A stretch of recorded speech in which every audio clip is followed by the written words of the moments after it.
इस वीडियो में हम लोग लेसन नंबर 19 का न्यूमेरिकल सॉल्व करेंगे। पीछे उसका हम लोग थ्योरी पूरी तरह से समझ चुके थे, तो इसमें हम शुरू करने वाले हैं न्यूमेरिकल। तो हम पहला न्यूमेरिकल देखेंगे। देखिएगा क्या कर रहा है इसमें, कह रहा है आवेश प्लस Q1 माइनस Q1 तथा प्लस Q2 एक सरल रेखा पर इस प्रकार स्थित हैं कि प्लस Q1 व माइनस Q1 की दूरी तथा माइनस Q1 व प्लस Q1 की दूरी समान है। Q1 पर कुल बल शून्य करने के लिए Q2 का परिमाण होगा। ठीक है, आपको ड्रॉ भी खींचा है। देखिए क्या क्या है, ऐसे बनाया है, ऐसे है,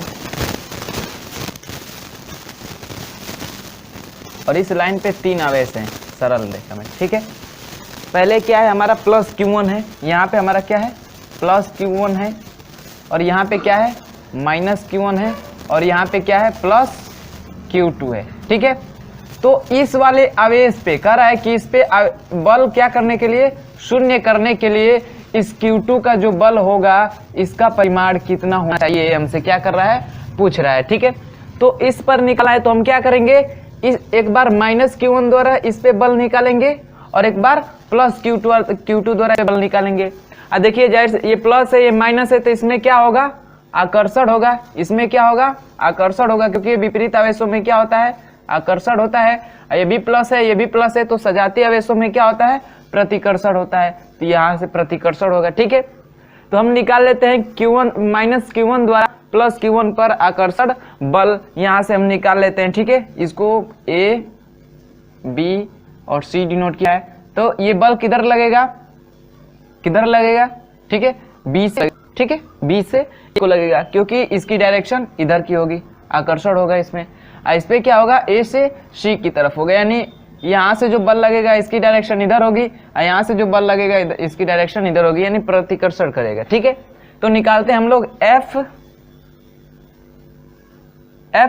यहाँ पे, यहाँ से निकालना है। ठीक है, FBA बराबर क्या हो जाएगा, आपको फार्मूला पता है क्या होता है, Q1 इंटू Q2 अपान R स्क्वायर।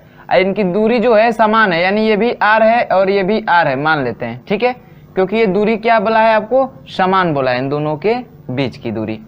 तो यहाँ से हम निकालेंगे तो क्या हो जाएगा, FAB बराबर या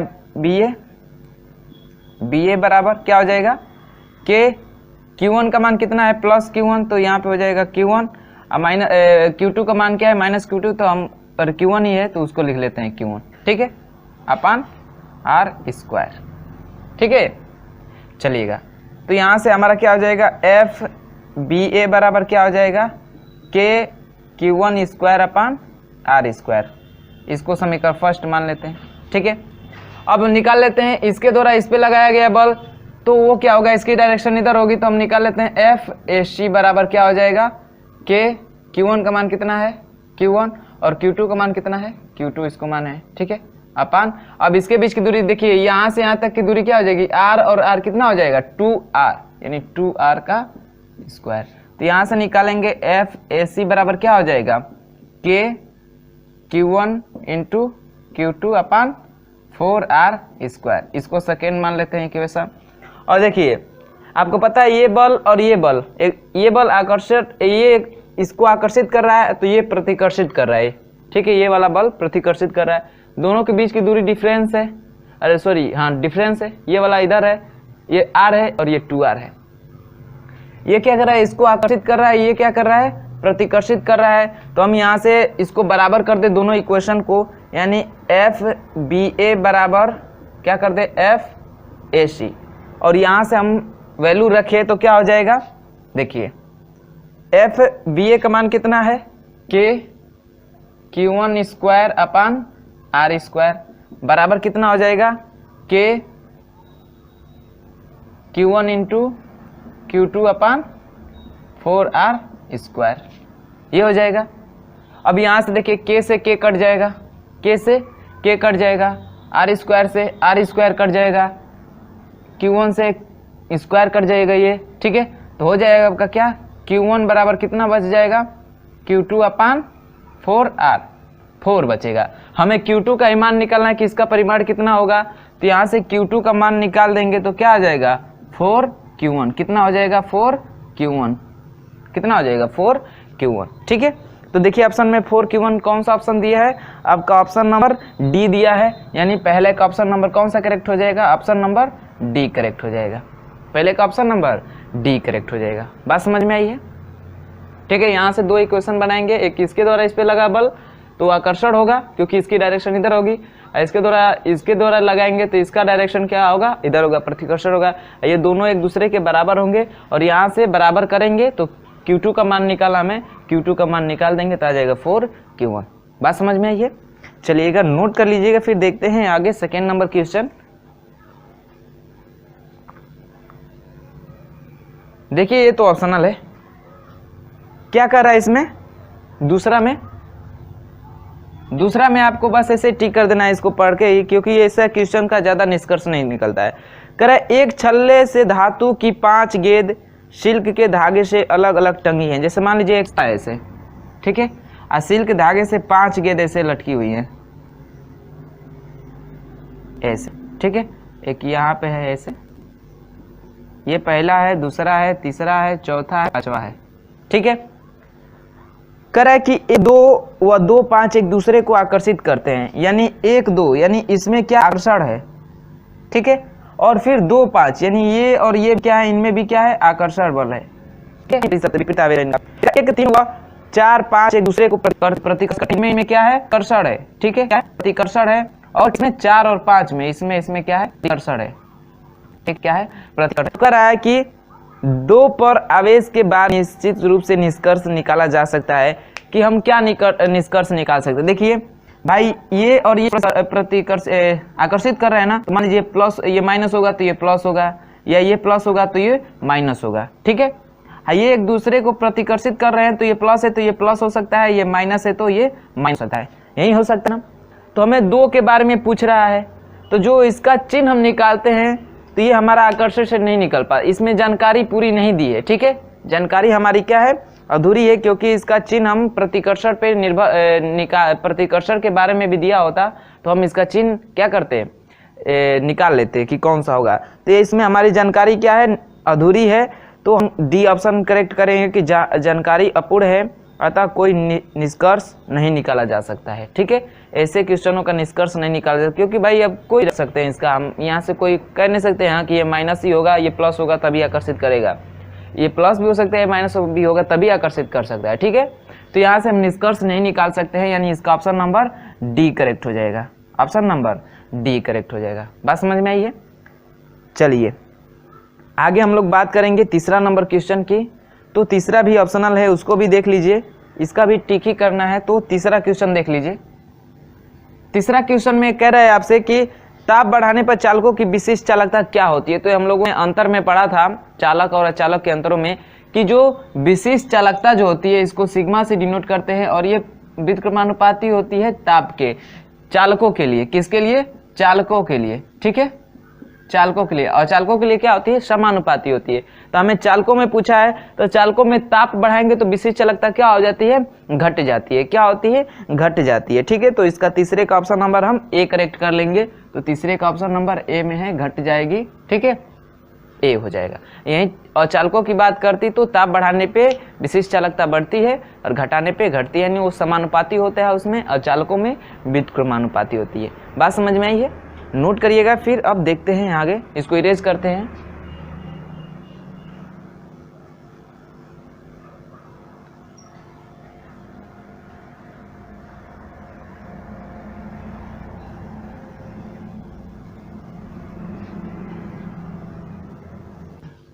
देखिएगा चौथा नंबर क्वेश्चन।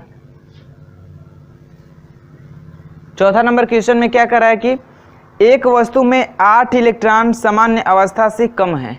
यानी एक वस्तु, जैसे मान लीजिए एक ये धातु है, ठीक है, और इसमें 8 इलेक्ट्रॉन की कमी है, यानी 8 इलेक्ट्रॉन इसको चाहिए। ठीक है, 8 इलेक्ट्रॉन इसको चाहिए। ठीक है, और कह रहा है कि एक और दूसरी धातु में 10 इलेक्ट्रॉन सामान्य अवस्था से अधिक है, और एक दूसरी जो धातु है, ठीक है, इसमें जो है 10 इलेक्ट्रॉन क्या है? एक्स्ट्रा है, और इसमें 8 इलेक्ट्रॉन, इसको 8 इलेक्ट्रॉन चाहिए। जैसे मान लीजिए मुझे 8 रुपये की ज़रूरत है, ठीक है, और आपके पास 10 रुपये हैं, खर्च करने के लिए। ठीक है, तो कह रहा है कि दोनों को एक दूसरे में मिलाया जाए, कह रहा है एक दूसरे को आपस में मिलाने से संयुक्त वस्तु होगी। तो देखिए भाई, इसको 8 की कमी है, इसके पास 10 है, तो जब इन दोनों को मिलाएंगे, क्या करेंगे, इन दोनों को मिलाएंगे, ठीक है, तो इसको 8 की कमी है, इसके पास 10 है, तो 8 इलेक्ट्रॉन का तो ये साझेदारी कर लेंगे। ठीक है, 8 इलेक्ट्रॉन का क्या करेंगे, ये साझेदारी कर लेंगे, बच जाएगा 2 इलेक्ट्रॉन आपका बच जाएगा। इसका मतलब इलेक्ट्रॉन की अधिकता हो जा रही है, यानी 2 इलेक्ट्रॉन बच जा रहे हैं, तो 2 इलेक्ट्रॉन बच जा रहे हैं, इसका मतलब वस्तु क्या होगी, ऋणावेशित होगी, ऋणावेशित होगी, क्योंकि अब इलेक्ट्रॉनों की संख्या ज्यादा ही हो जा रही है। ठीक है, तो वस्तु क्या हो जाएगी, ऋणावेशित हो जाएगी। तो ऑप्शन आपका कौन सा करेक्ट हो जाएगा, चौथे का ऑप्शन नंबर सी करेक्ट हो जाएगा, चौथे का ऑप्शन नंबर सी करेक्ट हो जाएगा। बात समझ में आई है? चलिए आगे बात करते हैं 5वें नंबर क्वेश्चन की। इसको समझिएगा, कह रहा है कि 2 माइक्रोकुलाम तथा -0.01 माइक्रोकुलाम मिलीकुलाम है, ठीक है, कि आवेश एक दूसरे से 30 सेंटीमीटर की दूरी पर रखे हैं, इनके बीच लगने वाला बल का चिन्ह सहित मान होगा, बल का चिन्ह सहित मान होगा। इसको क्या कर रहा है, आपको पूछा है। ठीक है, क्या किया है, पूछा है। तो देखिए इसको मान लेते हैं Q1, Q1 बराबर दिया है 2 माइक्रोकुलाम, 2 माइक्रोकुलाम। तो आपको पता है 1 माइक्रोन में कितना होता है, 10 की पावर -6, तो इसको लिख सकते हैं 2 × 10 की पावर -6 कुलाम लिख सकते हैं। और जो Q2 का मान दिया है, कह रहा है कि -0.01 मिलीकुलाम दिया है, मिलीकुलाम। तो 1 मिली में आपको पता है क्या होता है, 10 घात -3, तो इसको लिख सकते हैं -0.01 × 10 की पावर -3 कुलाम लिख सकते हैं। ठीक है, चलिएगा। और दूरी जो R का मान दिया है, R बराबर दिया है 30 सेंटीमीटर, तो इसको हम किस में, देखिए सारे कुलाम में है, अपने एसआई मात्रक में है, तो इसको भी एसआई में चेंज करें, तो दूरी को मीटर में मापते हैं, तो इसको मीटर में चेंज करेंगे, तो 100 से डिवाइड करेंगे तो हो जाएगा 0.3, यानी इसमें 100 से डिवाइड कर दे तो 0.3 मीटर हो जाएगा। तो Q1 Q2 R का मान दिया है, तो हमें बल का ही तो मान पूछ रहा है, बल का चिन्ह सहित मान होगा, यही पूछ रहा है। तो F पूछ रहा है, तो यहाँ से हमारा F का फार्मूला होता भी है, पता है आपको क्या होता है, F बराबर K Q1 × Q2 / R²। तो यहाँ से रख देंगे, K का मान कितना होता है, 9 × 10 घात 9, Q1 का मान कितना है, तो 2 × 10 की घात -6, इसका कितना है, माइनस चिन्ह है तो माइनस मैं पहले लगा दे रहा हूँ, 0.01 × 10 घात -3, अब बटे में, ठीक है, बटे में क्या है 0.3 मीटर, तो इसको 0.3 है, इसका क्या कर देंगे हम, स्क्वायर कर देंगे। ठीक है, ऐसी को सॉल्व करें तो F बराबर क्या हो जाएगा, देखिए 9 दूना 18, 9 दूना 18, ठीक है, गुड़े। अब देखिए 10 घात -6 या 10 घात -3, बेस बराबर है तो घाते जुड़ती हैं, तो घाते दोनों का चिन्ह समान है, तो जुटेगा तो 6 3 कितना हो जाएगा 9, यानी 10 घात 9 और गुड़े 10 घात -9, ठीक है, और गुड़े 0.01 लिख दे रहे हैं। अब बटे में इसका स्क्वायर करेंगे तो कितना हो जाएगा, 0.09 हो जाएगा, 0.09 हो जाएगा। ठीक है, अब देखिए यहाँ पे अब बेस बराबर तो घाते जुटेंगी, इसका मतलब ये कट जाएगा एक दूसरे से, इसका भी घात समान है, इसका भी घात समान है, एक दूसरा एक प्लस है एक माइनस है, इसका मतलब ये खत्म हो गया, इसका मान 1 हो जाएगा। ठीक है, अब चलिए अब इसको करते हैं, तो देखिए पॉइंट से तो पॉइंट कट जाएगा, पॉइंट से पॉइंट कट जाएगा, तो एक बचा, एक का गुणा करेंगे तो ऊपर हो जाएगा कितना, ये माइनस चिन्ह है ना, तो -18 बटे में कितना हो जाएगा 9, और यहाँ से डिवाइड कर देंगे तो 9 दूना 18, यानी 2 न्यूटन का आपका बल आ जाएगा, 2 न्यूटन का क्या आ जाएगा, आपका बल निकल के आ जाएगा। बात समझ में आई है? देखिए पॉइंट कैसे घटा है, इसके बाद भी 2 स्थान पे पॉइंट है, इसमें भी 2 पॉइंट के स्थान पे क्या है, दशमलव है, तो यहाँ से जैसे आप गुणा किए होते तो ये कितना हो गया होता है, 0.18 हुआ होता, क्योंकि 1 से गुणा करेंगे तो 18 ही होगा, दशमलव 2 स्थान पे लगाएंगे तो यहाँ पे आ गया होता है। अब बट्टे में आपका 0.0 ऐसा है, ऊपर नीचे 100 से गुणा किए होते तो कट के मतलब दशमलव गायब हो गया होता, तो जितने स्थान पे ऊपर दशमलव होता है उतने स्थान पे नीचे होता है, इसका मतलब दशमलव आपस में कट जाएगा, तो 18/9 होगा, भाग करेंगे तो -2, यानी चिन्ह माइनस का है तो -2 न्यूटन आएगा। चिन्ह सही पूछा है आपसे, तो -2 न्यूटन ऑप्शन कौन सा मैच किया है, देखिए 5 का ऑप्शन नंबर बी मैच किया है, यानी इसका ऑप्शन नंबर कौन सा करेक्ट हो जाएगा, बी करेक्ट हो जाएगा, -2 न्यूटन। बात समझ में आई है, बिल्कुल सरल था, फार्मूले पे ही था। ठीक है, आगे हम लोग बात करते हैं 6वें नंबर क्वेश्चन की। तो देखिएगा क्या कर रहा है इसमें, कह रहा है एक धनावेशित छड़ धागे से लटकी गोली के समीप लाए जाने पर गोली को आकर्षित करती है। हम निश्चय रूप से कह सकते हैं कि, देखिए इसमें भी भाई जानकारी कहते हैं ना, आकर्षित कर रही है। हम किससे कर सकते हैं, चिन्हों का जान पहचान कैसे कर, मतलब उसकी जानकारी हम कैसे प्राप्त कर सकते हैं, तो प्रतिकर्षण से। ठीक है, तो इसमें भी हमारी जानकारी क्या है, अधूरी है, तो इसका भी ऑप्शन नंबर कौन सा करेक्ट हो जाएगा, डी करेक्ट हो जाएगा, क्योंकि भाई हम निकाल ही नहीं पाएंगे कि वो धनावेशित होगी कि ऋणावेशित होगी। ठीक है, चलिएगा बात करते हैं आगे 7 नंबर क्वेश्चन की। तो इसमें भी हम लोग भी ये भी पढ़े कि कह रहा है कि 5 संयोजी मिलाने वाले निम्न में से किस प्रकार के अर्धचालक का निर्माण होता है। 5 संयोजी वाले मिलाते हैं, तो हमें पता है 4 इलेक्ट्रॉन होते हैं। अर्धचालक में कितने इलेक्ट्रॉन होते हैं, 4 इलेक्ट्रॉन होते हैं। इसमें तो 4 इलेक्ट्रॉन होते हैं, तो इसको 4 की कमी है। हम 5 इलेक्ट्रॉन मिलाने वाले हैं, तो जब मिलाएंगे तो ये क्या करेंगे, 4 इलेक्ट्रॉन का तो क्या करेंगे, साझेदारी कर लेंगे। क्या कर लेंगे, साझेदारी कर लेंगे, तो 1 इलेक्ट्रॉन बच जाएगा ना, तो 1 इलेक्ट्रॉन बच जाएगा, इसका मतलब यह निगेटिव होगा। ठीक है, इलेक्ट्रॉन निगेटिव होता है, निगेटिव के लिए हम क्या करते हैं, एन टाइप, क्या करते हैं, इसको एन टाइप कहते हैं। तो कौन सा वो अर्धचालक हो जाएगा, एन टाइप अर्धचालक हो जाएगा। कौन हो जाएगा, एन टाइप। तो 7वें का ऑप्शन नंबर कौन सा करेक्ट हो जाएगा, ऑप्शन नंबर बी करेक्ट हो जाएगा 7वें का। बात समझ में आई। चलिए अगला भी है आपका ऑप्शनल ही है, 8वां भी। इसमें क्या कह रहा है, कह रहा है आवेशन की क्रिया में स्थानांतरण होता है। आवेशन की क्रिया में स्थानांतरण होता है, तो जब हम लोग पहला ही पढ़े थे तो हम लोगों ने पढ़ा था कि जो आवेशन की क्रिया होती है इलेक्ट्रॉनों के स्थानांतरण के कारण होती है। तो 8वें में क्या हो जाएगा, इलेक्ट्रॉन के कारण। तो ऑप्शन कौन सा दिया है, इलेक्ट्रॉन के कारण, इलेक्ट्रॉनों का, यानी आवेशन में स्थानांतरण किसका होता है, इलेक्ट्रॉनों का। 8वां का ऑप्शन नंबर ए करेक्ट हो जाएगा, 8वें का ऑप्शन नंबर ए करेक्ट हो जाएगा। बात समझ में आई है। अगला भी आपका ऑप्शनल ही है, 9वां नंबर। क्या कर रहा है, कह रहा है किसी अचालक को प्रेरण द्वारा, किसी अचालक को प्रेरण द्वारा क्या आप उसको आवेशित कर सकते हैं, आवेशित नहीं कर सकते, उदासीन कर सकते हैं, इनमें से कोई नहीं।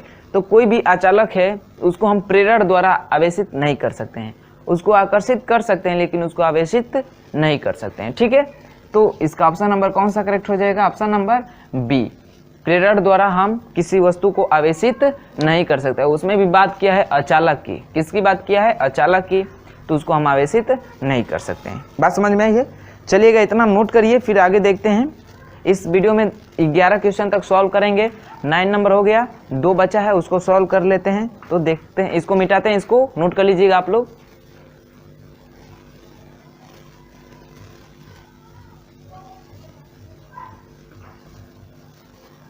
इतना में देख लिए सॉल्व हो जाएगा 10 नंबर क्वेश्चन। ठीक है, क्या करें इसमें कि एक चालक पर 128 नहीं है, 12.8 है। ठीक है, 12.8 × 10⁻⁹ कूलाम का ऋणावेश है। ऋणावेश है यानी Q का मान दिया है कितना है, 12.8 × 10⁻⁻19 कूलाम का ये ऋणावेश है, यानी समझिए माइनस है। ठीक है, कहला इन चालक पर सामान्य अवस्था में इलेक्ट्रॉन अधिक हैं। इस चालक पर सामान्य अवस्था में इलेक्ट्रॉन अधिक है, यानी इलेक्ट्रॉनों की संख्या ज्ञात करना है, n का हमें मान ज्ञात करना है। तो E का मान पता है क्या होता है, -1.6 × 10⁻19 कूलाम ये होता है। और पता है आपको क्या फार्मूला, Q बराबर क्या होता है, n × E। तो यहाँ से n बराबर निकालेंगे तो क्या हो जाएगा, Q/E। और यहाँ से मान रख दीजिए, Q का मान कितना है, -12.8 × 10⁻19 और बटे में E का मान कितना है, -1.6 × 10⁻⁻19 10⁻⁻19 कट जाएगा। दशमलव देखिए इसके बाद भी एक पॉइंट पे है, इसके बाद भी एक पॉइंट होता है, दशमलव भी आपका क्या हो जाएगा, गायब हो जाएगा, माइनस से माइनस कट जाएगा। यानी n बराबर कितना हो जाएगा, 128/16, 128/16 और 16 × 128 यानी 8। कितना आ जाएगा, 8 इलेक्ट्रॉनों की संख्या आ जाएगी। ठीक है, 8 इलेक्ट्रॉन इतने हो जाएंगे। तो 8 आएगा, इसका ऑप्शन नंबर कौन सा करेक्ट हो जाएगा, 10वें का ऑप्शन नंबर डी करेक्ट हो जाएगा, ऑप्शन नंबर डी। बात समझ में? बस इसी फार्मूले पे आप ये क्या हो जाएगा, सॉल्व हो जाएगा। इलेक्ट्रॉनों की संख्या पूछ रहा है कि सामान्य अवस्था में इलेक्ट्रॉन अधिक होंगे तो कितने इलेक्ट्रॉन होंगे, यानी संख्या पूछ रहा है, तो यहाँ से हम n का मान निकाल सकते हैं। बात समझ में आई है? बात करते हैं इस वीडियो की लास्ट क्वेश्चन 11 नंबर क्वेश्चन की। तो क्या कह रहा है इसमें कि धातु में विद्युत चालन होता है। देखिए क्वेश्चन रिपीट कर दिया है, मतलब रिपीट नहीं, बस आपको जैसे आवेशन की क्रिया में स्थानांतरण होता है उसी को समझिए एक दूसरी भाषा में पूछा है कि करे धातुओं में विद्युत चालन होता है। विद्युत चालन होता है यानी विद्युत किसके कारण प्रवाहित होती है, तो हमने कहा था कि मुक्त इलेक्ट्रॉन यानी इलेक्ट्रॉन के कारण। मुक्त इलेक्ट्रॉन जिस धातु में पाए जाएंगे उसी में विद्युत गमन कर सकती है, चल सकती है। ठीक है, तो मुक्त इलेक्ट्रॉनों के कारण तो धातु में विद्युत चालन होता है। मुक्त इलेक्ट्रॉनों के कारण ऑप्शन नंबर आपका कौन सा करेक्ट हो जाएगा? ऑप्शन नंबर बी करेक्ट हो जाएगा। ऑप्शन नंबर बी करेक्ट हो जाएगा। समझ में आया? तो उम्मीद करता हूँ कि वीडियो आपको अच्छा लगा होगा, पसंद आया होगा। तो पसंद आया तो लाइक कर लीजिएगा और अपने दोस्तों में शेयर कर लीजिएगा। और इसके जो आगे क्वेश्चन हैं 12 से लेके 11 क्वेश्चन अगले वीडियो में सॉल्व करेंगे। ठीक है, तो जितना आएगा उसको देखेंगे अगले वीडियो में। तब तक के लिए बाय बाय, धन्यवाद।